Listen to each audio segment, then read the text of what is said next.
तो हमारे पास electrostatic potential क्या होता है? इलेक्ट्रोस्टैटिक पोटेंशियल किसी भी रीजन में किसी पॉइंट पे डिफाइन किया जाता है और ये इक्वल होता है वर्क डन के, जो हमें एक यूनिट पॉजिटिव चार्ज पे करना पड़ता है उस चार्ज को इन्फिनिटी से उठा करके उस पॉइंट तक लाने में जहां पर हम इलेक्ट्रोस्टैटिक पोटेंशियल की बात करें। और वो चार्ज को हमने विदाउट एक्सेलरेशन लेके आना है। मतलब एक्सेलरेशन देंगे तो बेटा वहां पे कोई ना कोई काइनेटिक एनर्जी की भी कंसेप्ट आ जाएगा, तो इसीलिए हमने स्पेशली लिखा है कि without acceleration. So electrostatic potential at a point in a region of electrostatic field is the minimum work done in carrying a unit positive charge from infinity to that point. एक unit positive charge को उठा के लाना है। तो suppose करो आपका एक चार्ज है Q, ये रहा, इसकी इलेक्ट्रिक फील्ड ऐसे, बड़ी सारी इलेक्ट्रिक फील्ड ऐसे, सपोज ऐसे कोई इलेक्ट्रिक फील्ड है। आपने ए पॉइंट है हमारे पास P पॉइंट, हमने इस Q चार्ज के कारण इस P पॉइंट पे हमने इलेक्ट्रोस्टैटिक पोटेंशियल डिफाइन करना है। तो हम क्या करेंगे, एक यूनिट पॉजिटिव चार्ज, उसको मैं Q नोट लिख देता हूँ, इसकी वैल्यू क्या है 1 +1, ठीक है ना, यूनिट पॉजिटिव चार्ज है। इसको मैं इन्फिनिटी से उठा करके यहां पर लाऊंगा, जितना वर्क करूंगा मैं, ये वर्क होगा इस पॉइंट का पोटेंशियल, इस पॉइंट का पोटेंशियल वो वर्क डन के इक्वल होगा। क्लियर हुआ? It is denoted by V. It is denoted by V, and V in an electric field is equal to E into R। मतलब अगर यहाँ पे इलेक्ट्रिक फील्ड E है, इधर इलेक्ट्रिक फील्ड E है, और इस पॉइंट और चार्ज के बीच की दूरी R है, तो हमारे पास क्या होता है, this electrostatic potential is equal to E into R। ठीक है, तो इलेक्ट्रिक फील्ड की वैल्यू क्या होती है बेटा हमारे पास 1/4πε0 Q/r²। मैंने नोट्स में स्मॉल क्यू लिया है, यहाँ पे मैंने आपको एग्जांपल कैपिटल क्यू से लिए, इसलिए मैंने कैपिटल क्यू लिया। मतलब जिस चार्ज की इलेक्ट्रिक फील्ड में पड़ा है उस चार्ज का आप लिखोगे, स्मॉल क्यू मानना है तो स्मॉल क्यू, कैपिटल क्यू मानना है तो आपने कैपिटल क्यू लिख देना है। तो V क्या हो जाएगा 1/4πε0 Q/r² इंटू R। तो एक R से एक R कैंसिल हो जाएगा, it will come up to equal to 1/4πε0 Q/r। तो ये है आपके पास electrostatic potential at a point. कौन सा पॉइंट? जो इस चार्ज Q से R दूरी पे पड़ा। तो ये चार्ज है जिसके कारण फील्ड बनी हुई है, और जिस पॉइंट पे पोटेंशियल निकाल रहे हो ये उसकी दूरी है, डिस्टेंस फ्रॉम चार्ज। क्लियर हुआ बेटा यहां तक? यस सर, हो गया clear. Units of electrostatic potential.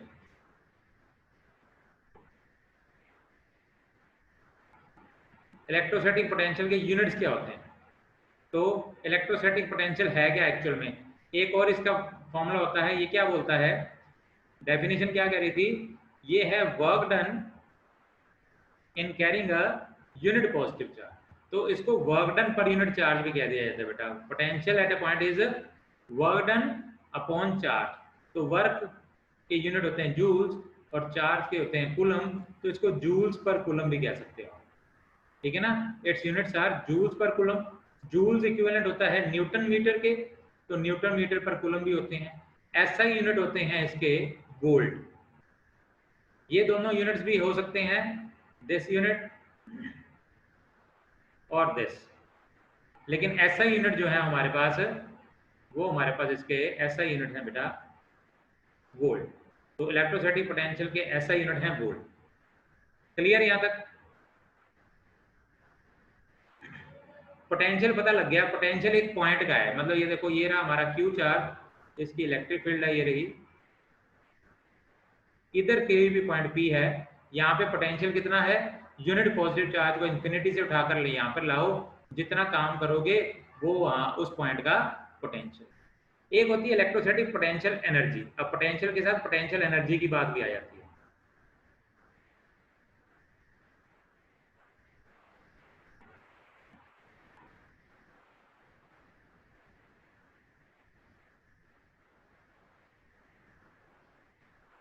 Electrostatic potential energy क्या होती है?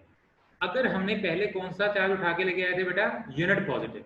अगर मैं यूनिट पॉजिटिव चार्ज ना लेकर आऊं और कोई चार्ज लेके आऊं, कोई भी चार्ज, सपोज यूनिट पॉजिटिव 1 था, अगर मैं 10 कूलम चार्ज लेके आता हूं, एक जगह मैं पोटेंशियल बोलता हूं, मैं बोलता हूं पोटेंशियल है 5 वोल्ट, 5 वोल्ट, ठीक है ना? पोटेंशियल है 5 वोल्ट, का मतलब क्या है? 5 जूल्स पर कूलम होगा, है ना? ये रहा, वोल्ट और जूल्स पर कूलम एक ही चीज है, तो इसका मतलब 5 जूल पर कूलम चार्ज पे एक कूलम चार्ज है 5 जूल वर्क होता है वहां पे लाना। अगर मैं सपोज करो मैं 10 कूलम चार्ज उठा कर लेके आता हूँ, ठीक है ना? अगर मैं वहां पर, हाँ जी रेनू वॉल्यूम आ रही है बेटा? Yes sir. ओके, तो अगर मैं सपोज करो इस पॉइंट पे मैंने कहा पोटेंशियल है 5 वोल्ट और 5 जूल्स पर कूलम, इसका मतलब एक कूलम चार्ज उठा इन्फिनिटी से ला करके यहाँ पे रखने में, इस पॉइंट में रखने में मुझे 5 जूल काम करना पड़ता है। और सपोज करो मैं 10 कूलम चार्ज उठा के लाता हूँ, तो मुझे कितना काम करना पड़ेगा बेटा? 5 इंटू 10, 50 जूल्स। हाँ जी, क्लियर हुआ कि नहीं हुआ? प्लीज। हाँ जी यस सर। सत्यम, 5 जूल्स पर कूलम पोटेंशियल है, चार्ज कितना लाया? 10 कूलम, तो कूलम से कूलम कट गया, 5 गुना 10 50 जूल, तो ये 50 जूल काम करना पड़ा मुझे। और ये जो 50 जूल्स है ये इसके अंदर पोटेंशियल एनर्जी की फॉर्म में स्टोर हो। और कौन सी ये पोटेंशियल एनर्जी है? क्योंकि इलेक्ट्रोस्टैटिक फील्ड के कारण है, तो इलेक्ट्रोस्टैटिक पोटेंशियल एनर्जी। तो मतलब क्या हुआ? पोटेंशियल और पोटेंशियल एनर्जी में फर्क क्या हुआ? पोटेंशियल एक पॉइंट का है, उस पॉइंट पे एक यूनिट पॉजिटिव चार्ज इन्फिनिटी से उठा करके ला करके रखो, जितना काम करोगे वो उस पॉइंट का पोटेंशियल है। और उस पॉइंट पे पड़े हुए किसी भी चार्ज की पोटेंशियल एनर्जी होती है, वो किस पे डिपेंड करती है? उस चार्ज के मैग्नीट्यूड पे। इन्फिनिटी से उठा करके उस चार्ज को उस पॉइंट तक लाने में जितना काम करना पड़ता है उसको बोला जाता है उसकी पोटेंशियल एनर्जी। पोटेंशियल होता है यूनिट पॉजिटिव चार्ज का, और एनर्जी क्या होती है? कोई और वैल्यू ऑफ चार्ज के लिए। क्लियर हुआ ये बात? हाँ जी जैस्मिन, आंचल। Yes sir. तो पोटेंशियल एनर्जी क्या होगी? Potential energy of charge q at a point in an electrostatic field due to any charge configuration is defined as the work done by the external force in bringing the charge q from infinity to that point without acceleration। तो दोनों की definition में देखो, potential की definition में हम क्या उठा के ला रहे थे? Unit positive charge. और potential energy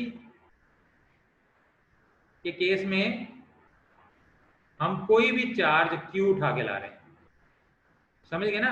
unit positive charge उठाकर लाने में जितना काम होता है वो है पोटेंशियल, और किसी और चार्ज को जिसकी कुछ वैल्यू है उसको ला करके जितना काम करना पड़ता है वो है उसकी पोटेंशियल एनर्जी, जिसको U से डिनोट किया जा सकता है।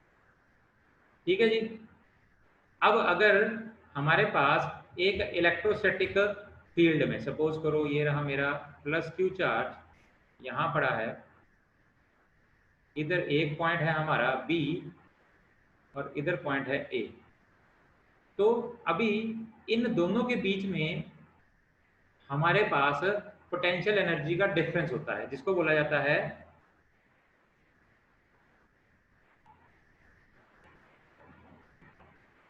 Electrostatic potential energy difference.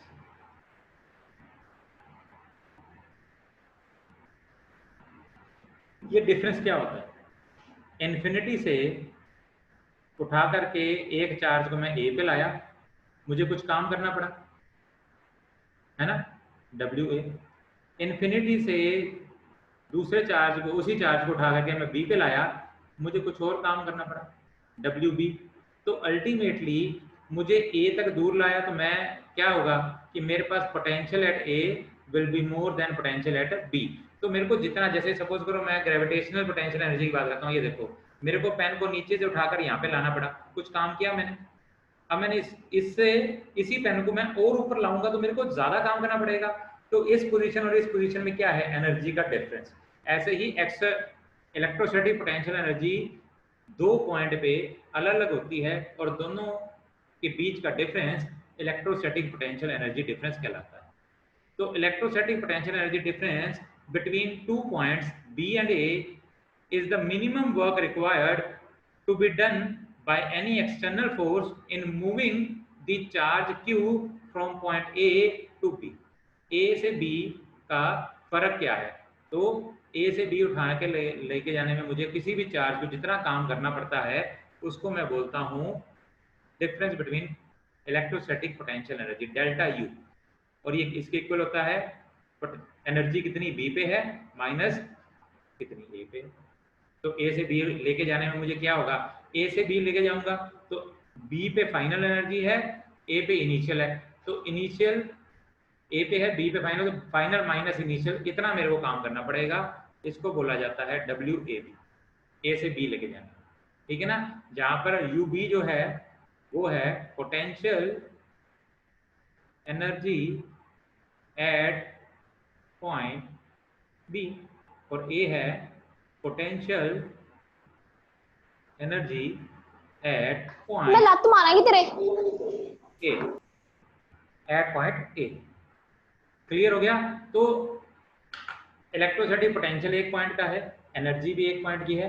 अगर हमारे पास इलेक्ट्रिक फील्ड में दो पॉइंट पड़े हैं और दोनों पॉइंट के बीच में हमने एनर्जी का डिफरेंस निकालना है तो कैसे निकालेंगे? ए से बी में ए से उठाकर बी में लेके जाने में जितना काम करना पड़ता है वो होता है energy difference between B and A. B and A से बी लेके गया, एनर्जी डिफरेंस क्या होएगा? बी और ए के बीच में। ऐसे ही पोटेंशियल का डिफरेंस भी होता है। तो electrostatic potential difference between 2 points भी होता है। अभी इधर ही मान लो कि यहाँ पे वी ए पोटेंशियल है और यहाँ पे वी बी। पोटेंशियल क्या होगा? यूनिट पॉजिटिव चार्ज के लिए। तो अगर मैं दोनों का इलेक्ट्रोस्टैटिक पोटेंशियल डिफरेंस निकालना चाहूँ तो क्या हो जाएगा? बी ए और वी बी में अगर पोटेंशियल डिफरेंस निकालूं तो फाइनल क्या है? बी माइनस ए। तो बी माइनस ए क्या हो जाएगा? पोटेंशियल क्या होता है बेटा? Work per unit charge. हाँ जी, पोटेंशियल को हमने क्या बोला था? This is also work per unit charge. इधर लाए थे हम, पोटेंशियल था हमारे पास, ये देखो ये था वर्क पर यूनिट चार्ज। तो work per unit charge V था हमारे पास, है ना। तो यहाँ पे हमने लिखा था इसको वर्क पर यूनिट चार्ज, ये रहा। तो पोटेंशियल हमारे पास क्या था? वर्क पर यूनिट चार्ज, मतलब एक यूनिट चार्ज पे कितना काम करना पड़ता है। तो बी बी पॉइंट का जब पोटेंशियल कितना होगा? W B upon Q minus W A upon Q, तो equal to W B minus W A upon Q. और ये W B minus W A, ये देखो आपको मैं दिखाऊं तो हमारे पास क्या हो जाएगा? W B minus W A that is the potential. यहाँ पे अगर हम ये देखें तो W A minus W A होता है potential difference between B and A divided by Q. तो ये हमारे पास, या इसको भी आप सीधा ही लिख सकते हो W B minus W A का क्या मतलब हुआ? W A B upon Q.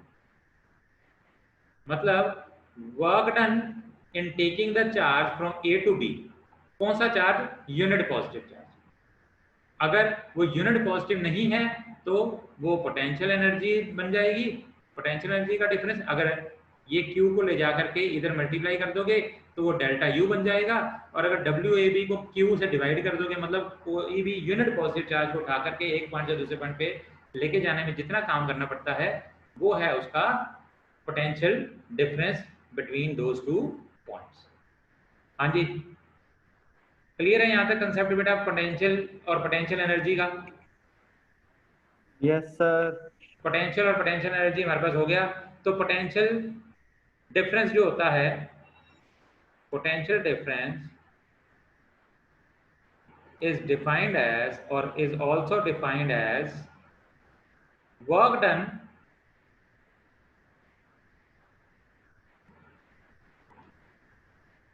per unit charge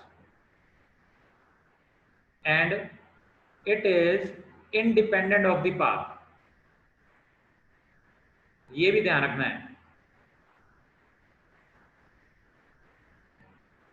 अगर मैंने कहा कि ये रहा ए पॉइंट आप ए पॉइंट पे चार्ज को कहीं से भी उठा करके ले आओ, ए पॉइंट पे आप जहां से मर्जी ले आओ, इधर पोटेंशियल ए पॉइंट पे चार्ज ऐसे ले आओ, ऊपर से ले आओ, इधर से ले आओ, कहीं से मर्जी ले आओ, जब तक ए पॉइंट सेम है ना तो यहाँ का पोटेंशियल भी हमेशा सेम रहेगा।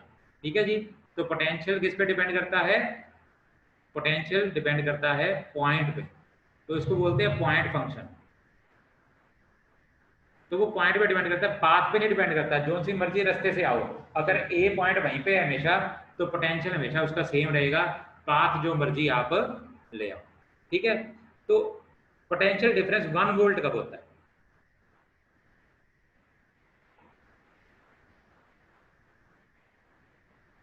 वन वोल्ट पोटेंशियल डिफरेंस की definition, potential difference between 2 points is said to be 1 volt when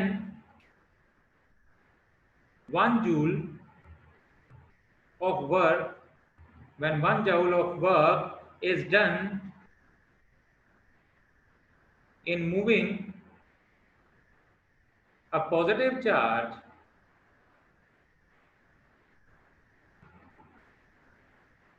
of 1 coulomb from one point to the other against the electrostatic force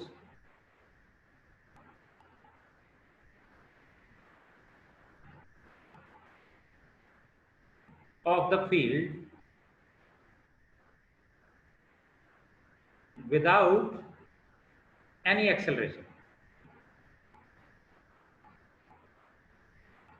देखो ये वाली लाइन ना एनी एक्सेलरेशन जरूर लिख दिया ना, क्योंकि हमने इसके अंदर कोई भी और एनर्जी का कंसेप्ट नहीं इंट्रोड्यूस करना है। अगर आप एक्सेलरेटेड मोशन दोगे उसको, एक्सेलरेशन से मतलब कि लगातार वेलोसिटी बढ़ाते रहोगे उसकी, तो आपको कहीं ना कहीं काइनेटिक एनर्जी की भी बात करनी पड़ सकती है, तो आपने और कोई एनर्जी को इन्वॉल्व नहीं करना है। ओके, तो ये हो गया हमारे पास electrostatic potential and potential difference. Now electrostatic forces are conservative forces.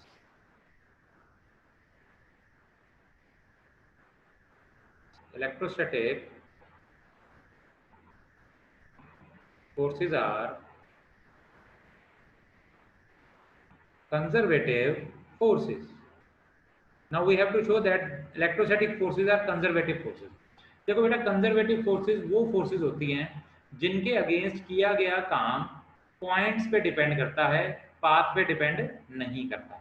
या एक और तरह से हम इसको कह सकते हैं कि इलेक्ट्रोस्टैटिक कंजर्वेटिव फोर्सेस वो फोर्सेस होती हैं जिनके अगेंस्ट किया गया काम अगर एक साइकिल में किया जाता है, मतलब इनिशियल और फाइनल पोजीशन सेम होती है, तो टोटल वर्क डन 0 हो जाता है।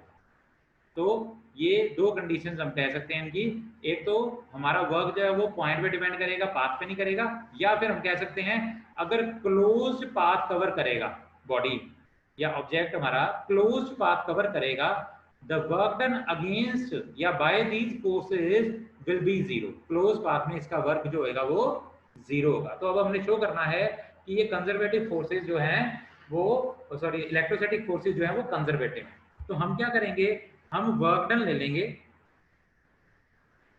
इन अ क्लोज पाथ और देखेंगे टोटल वर्क डन अगर 0 आ जाता है तो हम क्या शो करेंगे, work done over a close path will be 0। तो अगर ऐसा हो जाए, एक चार्ज को मैं एक पॉइंट से उठा करके दूसरे पॉइंट पे लेके जाता हूं तो उसका एक एक्सप्रेशन निकालूंगा, दूसरे पॉइंट से उठा करके पहले पॉइंट पे वापस लेके आता हूं, उसका एक्सप्रेशन निकालूंगा, टोटल वर्क कर दूंगा W1 plus W2, if it will comes out to be equal to 0, that means the work done against this force is in a closed path is 0। इसका मतलब वो फोर्स क्या हो गई, कंजर्वेटिव फोर्स हो गई। तो हम क्या करते हैं, हम कंसीडर करते हैं एक पॉइंट A और एक पॉइंट B। एक चार्ज को सपोज करो, consider the movement of a charge in a close path A to B, हम इसको लेके जाते हैं A से B चार्ज WAB, और फिर हम चार्ज को वापस लेके आते हैं B से A। WBA और टोटल वर्क डन निकालेंगे। So in first case WAB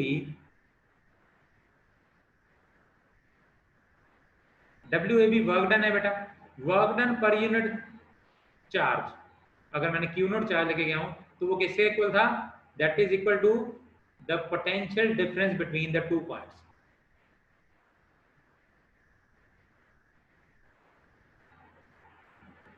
ये potential difference is equal to WAB upon Q। ठीक है जी, तो हमने WAB अपॉन Q नोट कर दिया। The potential difference delta V क्या था? पोटेंशियल डिफरेंस बिटवीन 2 पॉइंट मतलब VB minus VA, that is delta V। Okay, this is equation number 1। Now जब इसी चार्ज को B से A पे वापस लाया गया तो कितना काम किया गया? WBA upon Q note. अब इस टाइम पे क्या होगा? इस टाइम पे होगा potential at A minus potential at B, क्योंकि B से A लाए तो फाइनल माइनस इनिशियल होता है। तो ये आ गया हमारे पास delta V।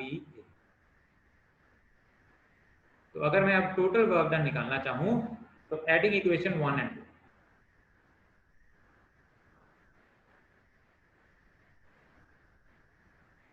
we get WAB upon Q naught plus WBA upon Q naught is equal to VB minus BA plus VA minus VB।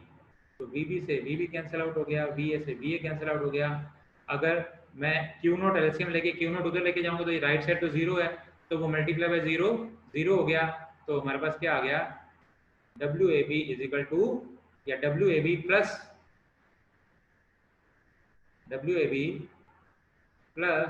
WBA equal to 0 and this is the total work done over a closed path।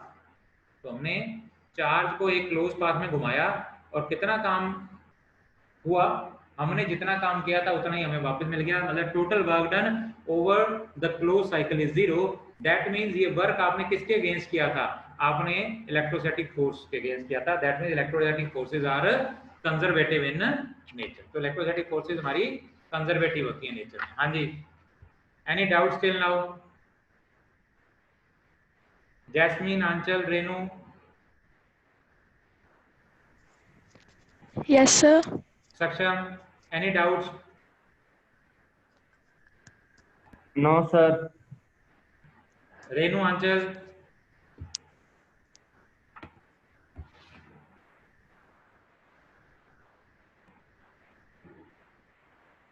Renu, Aanchal, आपका कोई reply नहीं आया।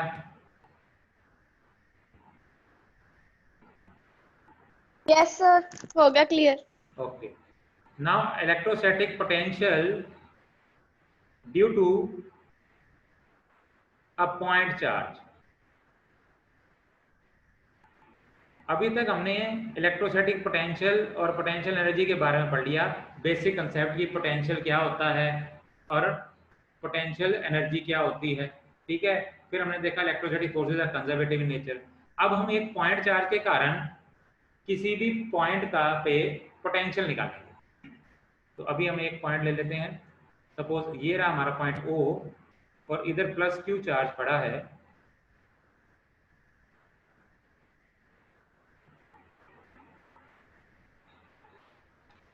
हमने क्या किया? हमने एक point P पे, सपोज करो ये रहा मेरा पॉइंट P, हमने इस पे निकालना है। तो पोटेंशियल एट पॉइंट P क्या होगा? इन्फिनिटी से एक यूनिट पॉजिटिव चार्ज को उठा करके लाने में जितना काम करना पड़ता है, हम मानते हैं इन्फिनिटी से मैं एक यूनिट पॉजिटिव चार्ज को उठा करके ला रहा हूं और रास्ते में एक पॉइंट आया A और एक पॉइंट आया B। A पॉइंट जो है हमारा, मैंने जहां पे पोटेंशियल निकालना है P पॉइंट, ये मेरा R दूरी पे है। A पॉइंट हमारा इस चार्ज से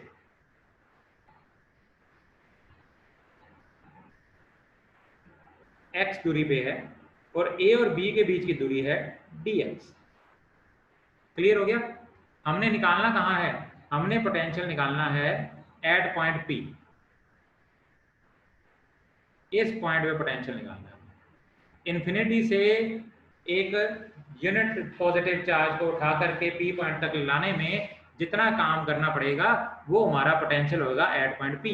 मैंने कहा इन्फिनिटी से मैं चार्ज उठा के ला रहा हूँ, रास्ते में एक पॉइंट आया ए जिसकी दूरी थी एक्स, ठीक है जी। तो यहाँ पे इस चार्ज क्यू के कारण इलेक्ट्रिक फील्ड होगी, उसकी वैल्यू क्या होगी बेटा 1/4πε0 q/x²।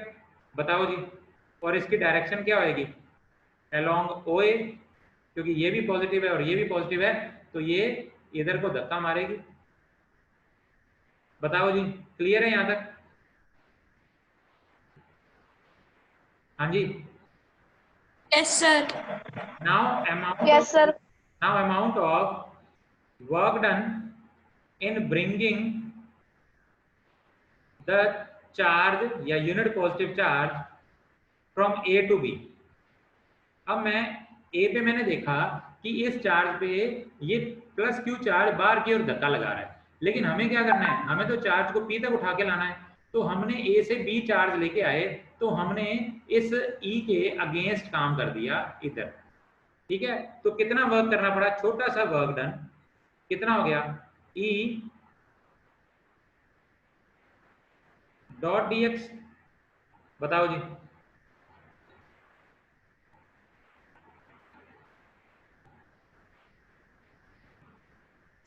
एक्सक्यूज मी सर, हाँ जी।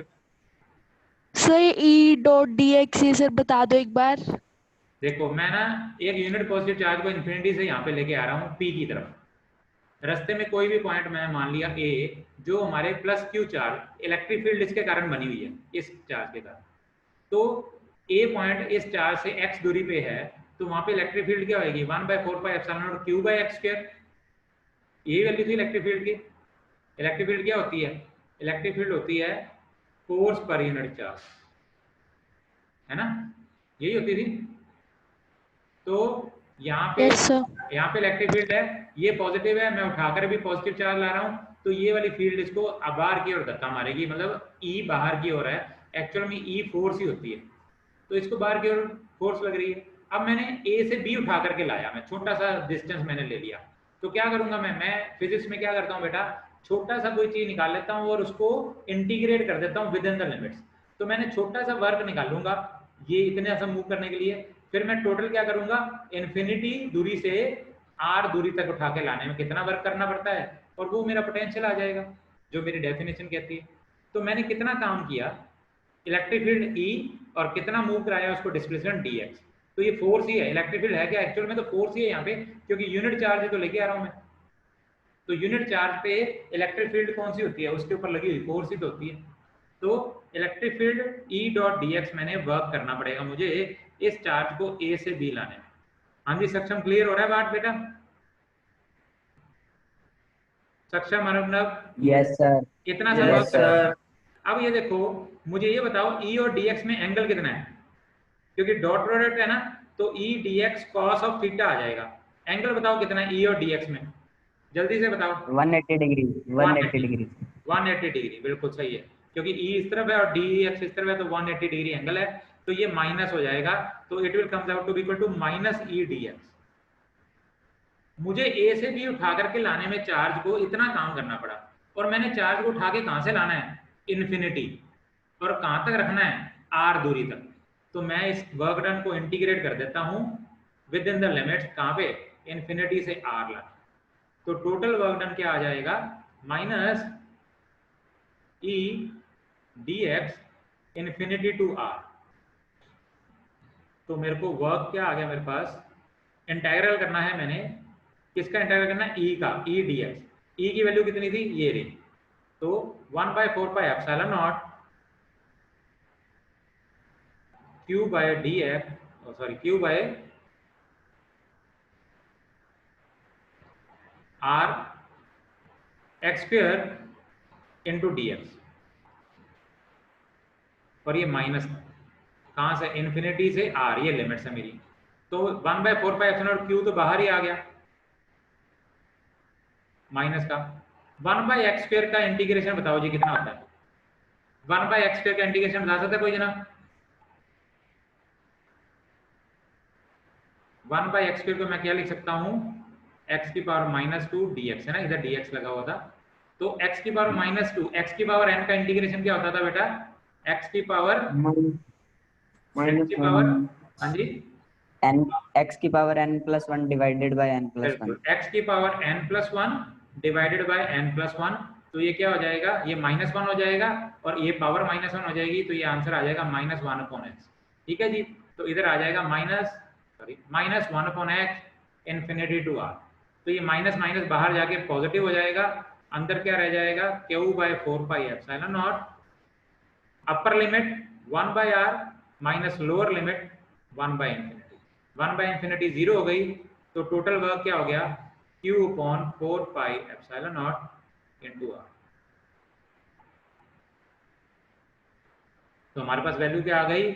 और ये वर्क क्या है? By definition the work done on a unit positive charge to bring it from infinity to that point is the potential at that point. तो जितना काम मुझे करना पड़ा एक यूनिट पॉजिटिव चार्ज को इन्फिनिटी से उठा करके इस पॉइंट तक लाने में, P तक लाने में, ये काम क्या होता है? ये काम है पोटेंशियल एट पॉइंट P। तो ये Vp की वैल्यू है। हाँ जी, क्लियर हुआ बेटा? ये any doubts? Any doubts? No sir. Renu, Saksham? No sir. आज के लिए बहुत है, मैं एक बार रिवाइज करा देता हूँ क्योंकि time is less than 2 minutes. तो आज के लिए बहुत है, आज का ये टॉपिक अच्छे से कर लेना। तो इलेक्ट्रोस्टैटिक पोटेंशियल और फ्लक्स हमारा चैप्टर शुरू किया। पोटेंशियल आज हमने पढ़ा। पोटेंशियल किसी भी इलेक्ट्रिक फील्ड के अंदर एक पॉइंट का होता है, एक पॉइंट पे पोटेंशियल होता है, उसकी एक प्रॉपर्टी होती है। और वो क्या होता है? पोटेंशियल उस पॉइंट पे अगर मैं यूनिट पॉजिटिव चार्ज को इन्फिनिटी से उठा करके ला करके रखूंगा तो मुझे कुछ काम करना पड़ेगा और वो वर्क जो है वही उस पॉइंट का पोटेंशियल। तो अगर मैं यूनिट पॉजिटिव की जगह कोई और चार्ज लेके आऊंगा तो पोटेंशियल V क्या होता है? Work done per unit charge, W/Q। अगर मैं यूनिट पॉजिटिव चार्ज की जगह कोई और चार्ज लेके आऊंगा तो मेरे को काम ज्यादा करना पड़ेगा, तो वो वर्क जो होगा वो कैसे निकलेगा? That work will be V × Q। और ये जो वर्क होगा, ये वर्क उस चार्ज में एनर्जी की फॉर्म में स्टोर हो जाएगा, जिसको बोला जाएगा इलेक्ट्रोस्टैटिक पोटेंशियल एनर्जी। ठीक है जी, तो एनर्जी के यूनिट जूल्स होंगे और पोटेंशियल के यूनिट क्या है? वोल्ट। तो ये दो कंसेप्ट थे। दो पॉइंट्स के बीच में एनर्जी का डिफरेंस या पोटेंशियल का डिफरेंस हो सकता है। एक पॉइंट से दूसरे पॉइंट में उठा करके अगर आप चार्ज को लेके जाओगे तो फाइनल माइनस इनिशियल कर दोगे तो आपके पास पोटेंशियल डिफरेंस आ जाएगा। मतलब A और B हमारे पास है, तो B और A के बीच का पोटेंशियल डिफरेंस क्या होता है? VB - VA। और ये किससे इक्वल होता है? Work done in bringing the charge from A to B। A से B लेके जाने में जितना काम करना पड़ता है वो है potential of B minus potential of A, मतलब पोटेंशियल B और A का डिफरेंस। ऐसे ही एनर्जी का भी डिफरेंस सेम है, वो यूनिट चार्ज के लिए है बस। तो एनर्जी जो है वो पोटेंशियल जो है वो यूनिट चार्ज के लिए है और energy apart from that unit charge. तो जब कोई चार्ज की वैल्यू होगी तो वो एनर्जी बना देगा, और अगर यूनिट